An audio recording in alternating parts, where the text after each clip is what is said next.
Hi class, in this recording we're going to focus on changes of the uterus over the course of pregnancy. As we look at the uterus, it's going to weigh approximately 900 grams at the end of pregnancy, or about 1 kilogram.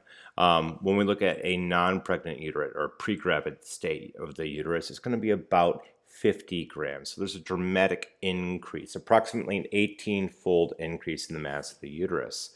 At the end of pregnancy, the uterus is going to go almost up to the xiphoid process. Not quite.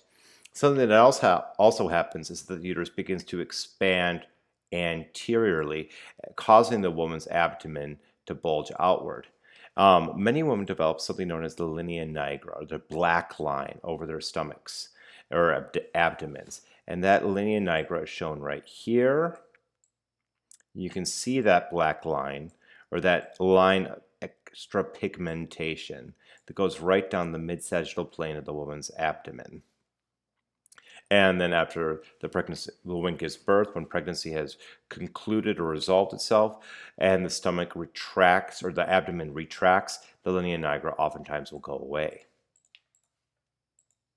Now, in terms of the childbirthing process, at that 7th month of gestation, the child, or the fetus I should say, is typically going to start to rotate and turn so that its head is pointing down. And that is why we typically see that babies typically are going to be born head first. The head typically will act as a wedge, and this wedge-like head will force the mother's cervix to be wider. And this is also going to press on the vagina and vulva during childbirth, forcing them wider as well. As we look at the fetus, it's really a passive player. I mean, don't get me wrong. Being born is tough on the kid, but the fetus doesn't really do that much. It's mostly mom, overwhelmingly mom, pushing the fetus out, pushing that child out. And we're going to have most of that occurring from the contraction of the uterine muscles and the muscles of the abdominal wall. When we look at the fetus, the role of the fetus, there's a chemical role in terms of stimulating labor contractions with some hormonal stimulation. And those chemical messages that are going to be responsible for that tend to be magnified when that child is well developed enough, when the fetus is long enough in the process to be born. And those chemical messages that initiate this birthing process usually are going to be downregulated until the child is viable outside of the womb. As the mother is going through pregnancy, many times in the 3rd trimester, she'll have spontaneous contractions. And these are relatively weak and will be throughout the pregnancy. Those are referred to as the Braxton Hicks contractions. Usually those contractions are going to be located within the 3rd trimester only. I'm thinking of my wife's first child. She had a lot of Braxton Hicks during her pregnancy number 1, but when it came time to Annabelle with pregnancy number 3, she had Braxton Hicks contractions the entire pregnancy, and they were very uncomfortable for her.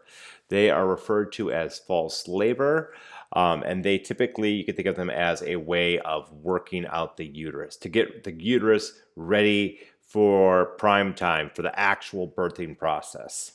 The technical term for giving birth is referred to as parturition, and this parturition begins once we have true labor contractions.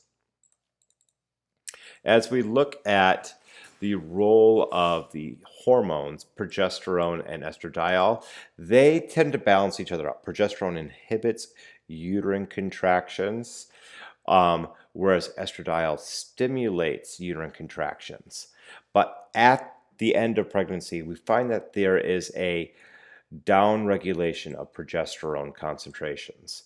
And that downregulation of progesterone concentrations is not offset with a downregulation of estrogen or estradiol. Instead, towards the end of pregnancy, as progesterone declines, estrogen continues to rise, making it more and more likely that mom will have labor contractions initiated.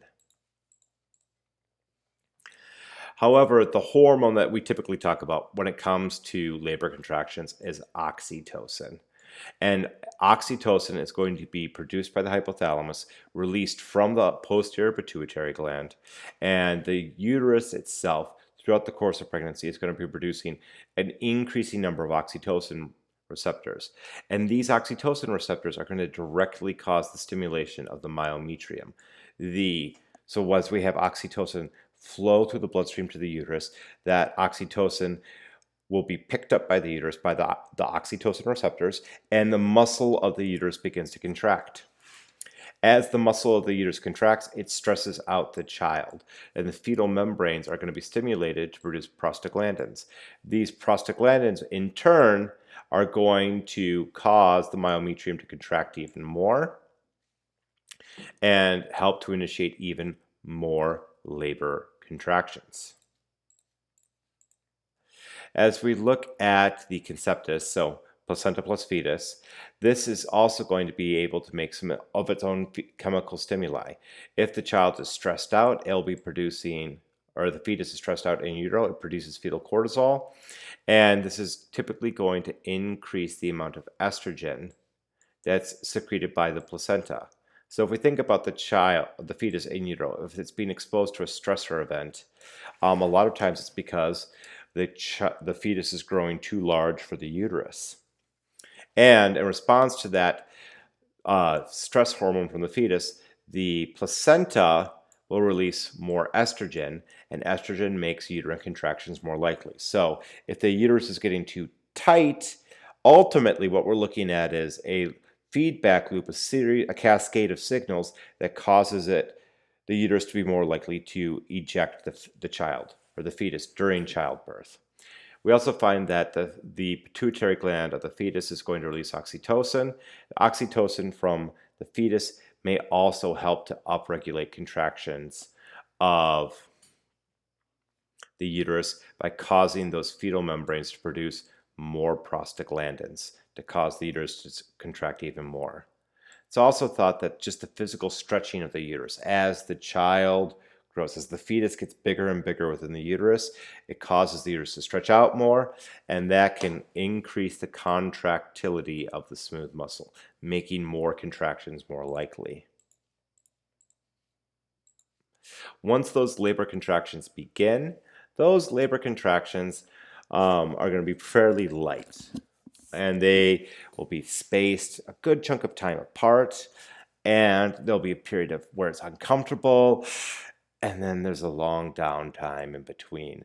There's a long latency or latent period in between.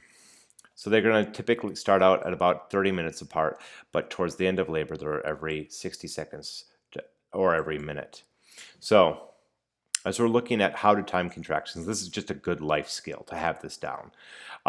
There's the pain, the tightness, and that can be timed from beginning of the tightening to the end of the tightening, and that's the duration of the contraction.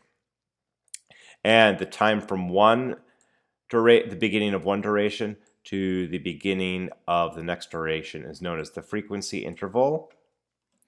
As we're looking at early labor, we have a big frequency interval of 5 to 30, 5 to 20 minutes. I mean, there's just a big interval of time in between.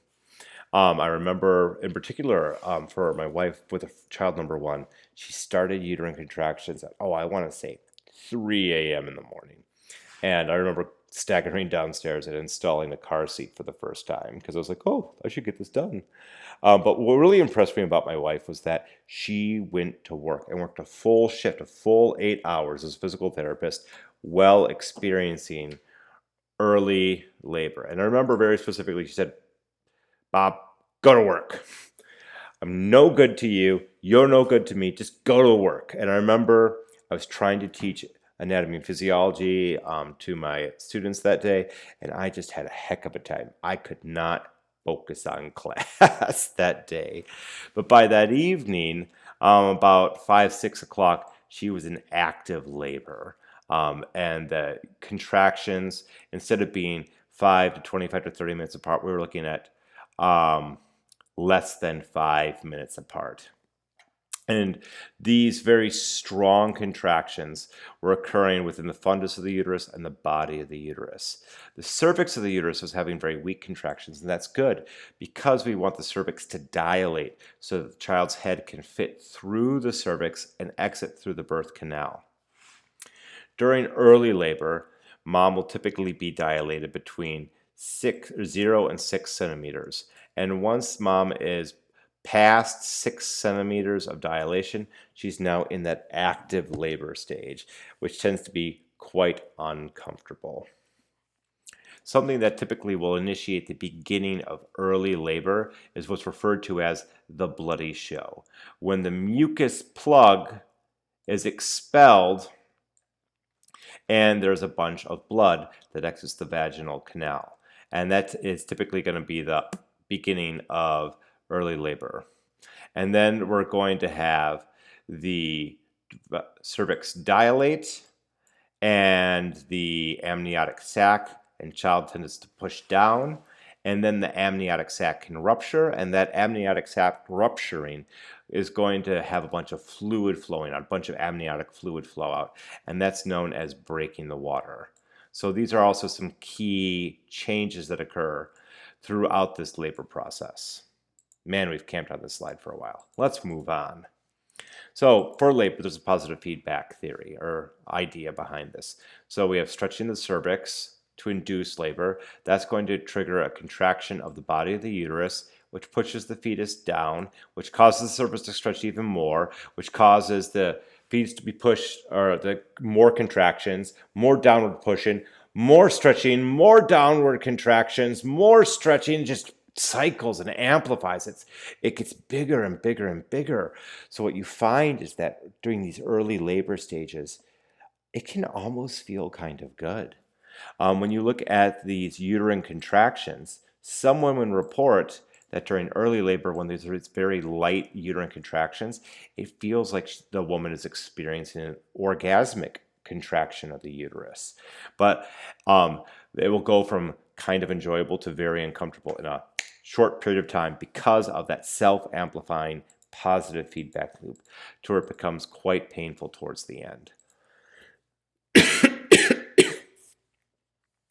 So as we look at cervical stretching, cervical stretching also will trigger what is known as a neuroendocrine reflex, a reflex between the nervous system and the endocrine system. And this is going to link our spinal cord, our hypothalamus, and our posterior pituitary gland. We have our posterior pituitary, which is going to release the hormone, love hormone, oxytocin, in a purified form, brand name. It's known as Pitocin, and this is going to be carried in the bloodstream and go to the uterine muscles to stimulate contractions, and the cervical stretching will then cause more oxytocin to be released, which causes more contractions, which causes more stretching. If you ever are having labor induced, we aren't going to cause you to release your own oxytocin. Instead, we're going to give you purified artificial oxytocin, known as Pitocin, to induce labor. When we look at natural versus induced labor, we typically find that natural labor has much more of a gradual plateau and upregulation of the contractions, whereas with Pitocin, women who have induced labor report a dramatic boom increase in the strength of contractions. However, many women, and I'm referencing my wife right here in particular, who have induced labor, also preemptively have their epidurals put in, so that is actually not that painful for them. Now, during this process of giving birth, towards the end, when the woman's cervix is very dilated and the child is starting to come out, women feel an urge to bear down. It's kind of like pushing out feces when you're partially constipated. And the woman will perform what is known as the Valsalva maneuver, where she'll take in a breath of air and squeeze the walls of her abdominal pelvic cavity to help get the fetus out of her uterus. And this bearing down, this contraction of abdominal muscles combined with the Valsalva maneuver is going to help push the child out of the uterus. As we look at these labor contractions, the very first sign of pain of labor is primarily due to ischemia of the myometrium. So there's going to be a decrease in blood supply to the muscle of the uterus during these contractions and stretching. And depriving those muscles of blood causes them to hurt. And as we go through these cycles of contraction and relaxation, we need those relaxation phases to have nutrient exchange with the muscle of the uterus. As the fetus is starting to enter into the vagina, the pain becomes quite strong because the cervix is going to be stretched out to approximately 10 centimeters in diameter, and the vagina and perineum near the vagina sometimes go through tearing. Occasionally, the perineum will be pre-sliced. This is known as an episiostomy, and it's an incision within the perineum of the vulva to make the vaginal orifice a little bit wider to prevent random tearing. And there's mixed data on whether or not it's better to have the episiostomy versus to experience the vaginal tearing. One line of thought is that with vaginal tearing, the wounds tend to heal faster. The other line of thought is that with the episiostomy is that there's slightly less scar tissue. So there's trade-offs. Now, as we think of the pain associated with labor and childbirth, human children have very large heads and brains. And that's going to cause quite a bit of stretching. And relative to that large head and brain, there's a very narrow pelvic outlet within the adult female's anatomy. And that narrow pelvic outlet allows for bipedal walking. If we walked around on all fours as a quadruped, we would be able to have a larger pelvic outlet and have a lot less pain associated with the birthing process. That's all we have for this recording on the uterus and labor contractions. If you have any questions or comments, please feel free to let me know. Happy studies.